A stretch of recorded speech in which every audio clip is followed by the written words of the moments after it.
Dinjaş möhüminde ýurdumyň şipahanalary öz işlerini döwrüň talabyna laýyk derejede alyp barýarlar.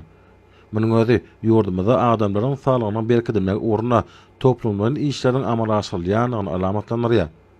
Halkamyz dinjaş portatlaryna ýurdumyzda döredilen ýokary derejeli mümkinçiliklerden netijeli peýdalanyp, dinjaş portatlaryny peýdana geçirýärler we saglyklaryny berkidýärler. Şunda Aşgabat şäherindäki bejar şähetli mineral suwlary özüne jelmeýän we ýokary halkara görkezjilerine laýyk derejede injanmaşdyrylan Berdeňiş bakanatyna möhüm ornuň değişildigini bellemeli.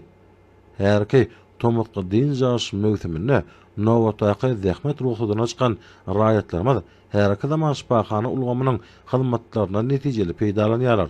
Berdeňiş şipahanasyna ornaşdyrylan härki zaman tehnologiýalary bejaşyň ýokary derejetine laýyk gelýän döwreba usullar şipahananyň işiniň netijeli häsiýete eýe bolmagyny şertlendirýär.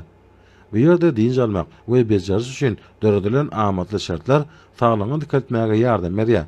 Ýagdawlaryň aýyrýar, adamlara ruh oýnantlyk we güýç kuwat berýär. Şunundan baglykda durqy düýpli täzelenen bu şipahana enzamlary öpüşenilişi hemde hödürleýän hyzmatlary wagtda ýokary derejetine dolu laýyk gelýär.